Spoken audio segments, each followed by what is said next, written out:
Valentine's Day is supposed to be about love, about closeness, about trusting the people who smile at you, walk beside you, invite you in.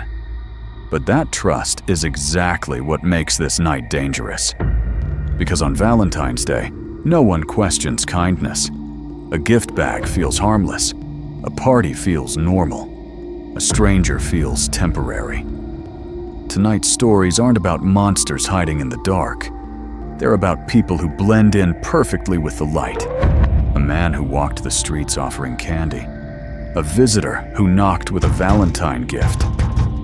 A house that opened its doors and pretended to celebrate love. In every story, nothing looked wrong at first. That's the point. These are the moments where instinct whispered, "Something isn't right," and politeness tried to drown it out. So as you listen, pay attention to what feels small. The hesitation, the pause. The moment someone ignores the urge to walk away. Because on Valentine's Day, danger doesn't chase you. It waits for you to open the door. Valentine's Day used to feel harmless when you were that age. Red paper hearts taped to classroom doors. Cheap candy in shiny wrappers. A world where "be mine" meant nothing more than a laugh and a sugar rush. That year, the neighborhood tried to keep the tradition alive. Our school had done its Valentine exchange earlier that day. Little cards, little jokes, little names, scribbled in messy handwriting. But when night came, the older kids had their own version of the holiday. They called it Sweetheart Rounds. It wasn't official. It wasn't organized. It was just a bunch of kids walking around after dark, knocking on doors where the porch lights were still on, hoping the adults would dump leftover chocolate into pillowcases and say something like, "You kids are adorable." My mom didn't approve. She thought it was an excuse to wander too far, too late, and come home with sticky hands and missing time, which is exactly why it felt thrilling. I went with two boys from the block, older than me by a year or two, confident in the way kids are when they don't understand consequences yet. One of them always spoke for us. The other one always laughed like nothing could touch him. We were out just after sunset, and the air had that February bite, cold enough to make your nose sting, warm enough that you didn't want to go inside. The first hour was normal. People opened doors holding bowls with red foil hearts. Some handed out the chalky little candy messages that taste like dust and regret. A few people smiled and asked where our parents were, and the older boy, like it was scripted, would say the same lie every time. "She's up ahead with my little sister.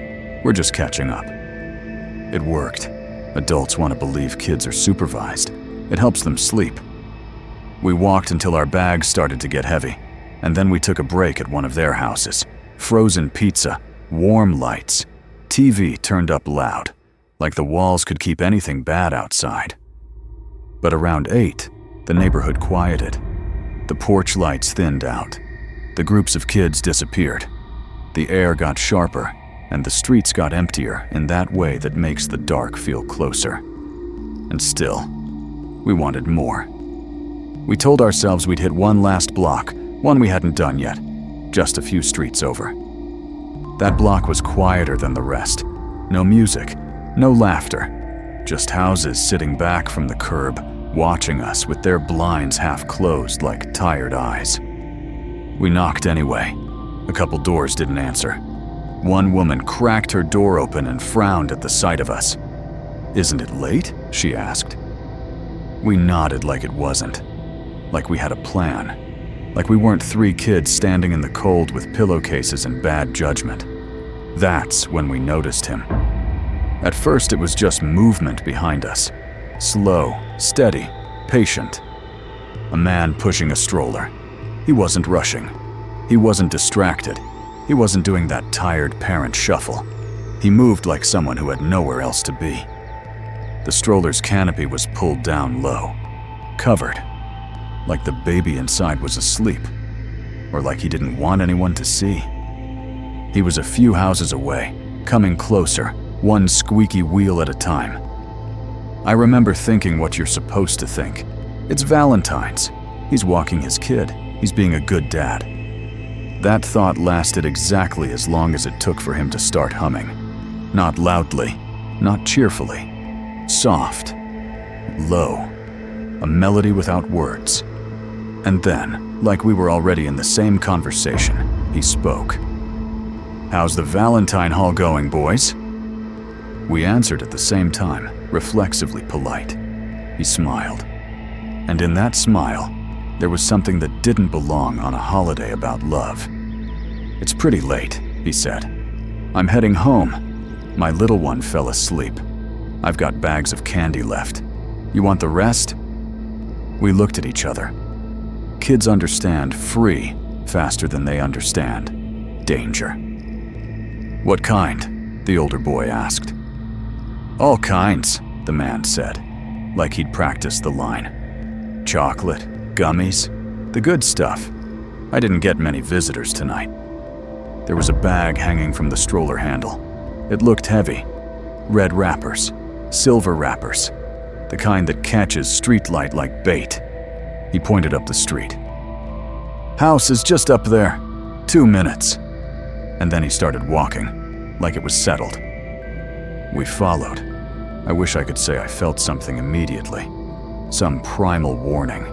Some movie moment instinct. But the truth is uglier. I didn't want to be the kid who ruined the fun. So I kept walking, even as my stomach tightened for reasons I couldn't name. The man talked while we walked. Normal questions. Where we lived. What school we went to. What grade. The older boy answered. I stayed quiet. And every so often, the man would lean down into the stroller and speak in a high voice. "Shh. It's okay, sweetheart. We're almost home." Then he'd look back at us, smiling like a proud father. But the stroller never moved the way a stroller moves when there's a real baby inside. No little kick, no tiny jerk, no shifting weight, just smooth. Too smooth. We reached his house. It looked normal. That's what still messes with me. Porch, light on. Door, unlocked. Warm glow through the curtains.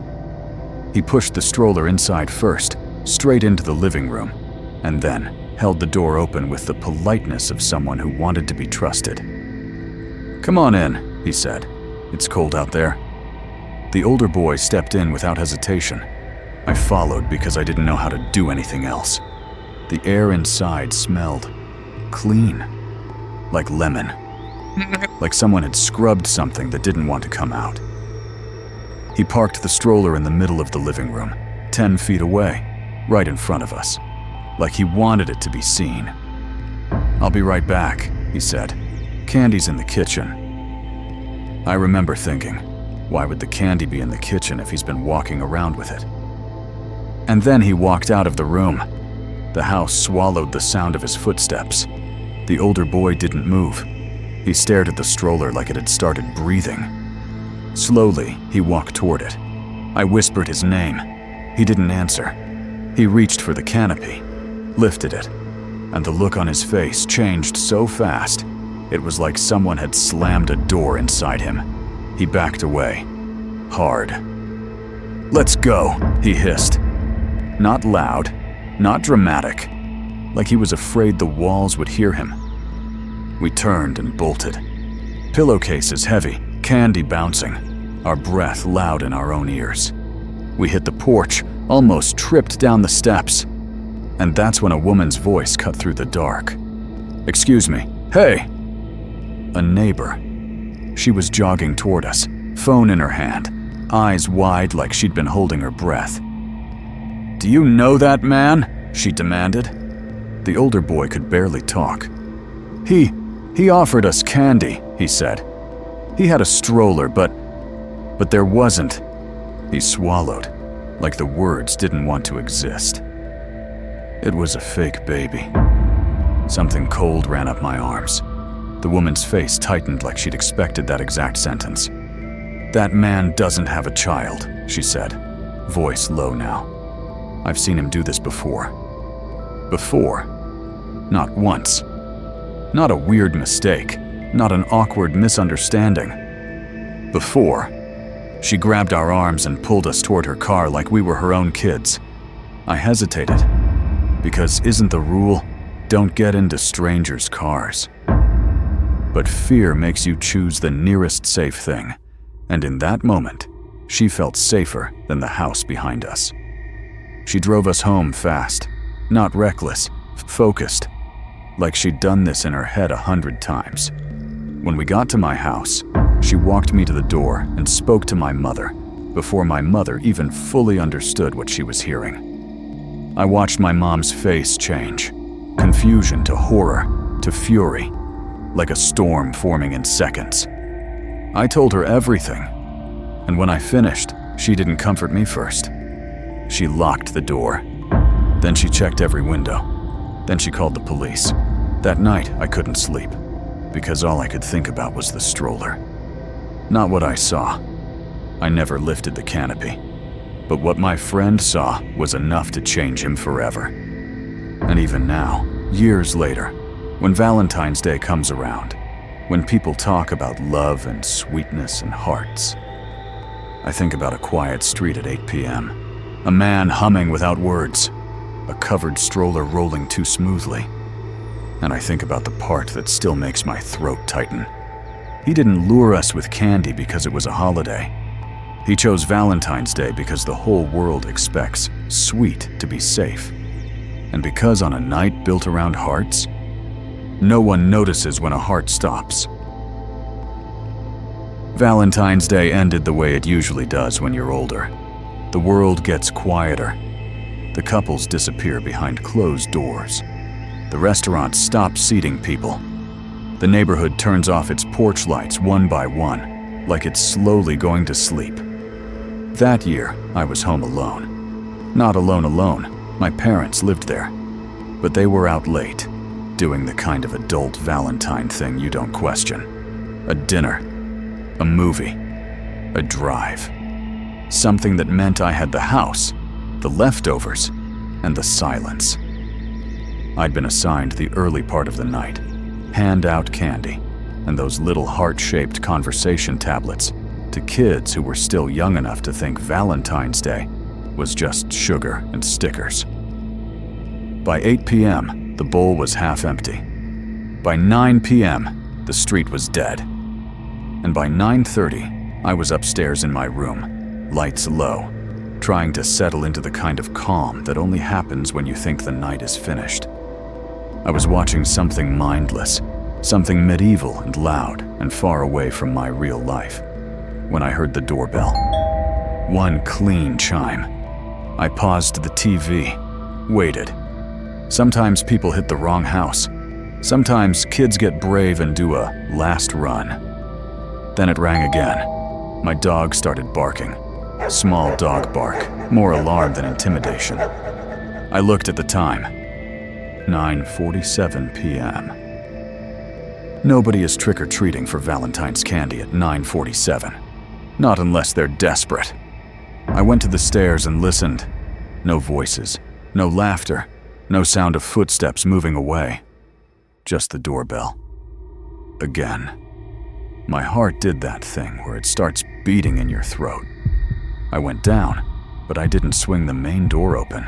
I kept the glass storm door between me and the outside like it was armor. A man stood on the porch. Tall. Too tall. He wore a jacket that looked slightly too heavy for the weather. A dark hoodie underneath. Hands tucked away like he didn't want me to see them. And in his other hand, a brown paper gift bag. The kind you'd get from a jewelry store or a last-minute Valentine purchase. It looked almost empty. He lifted it slightly, like he was showing proof he had a reason to be there. I didn't open the storm door.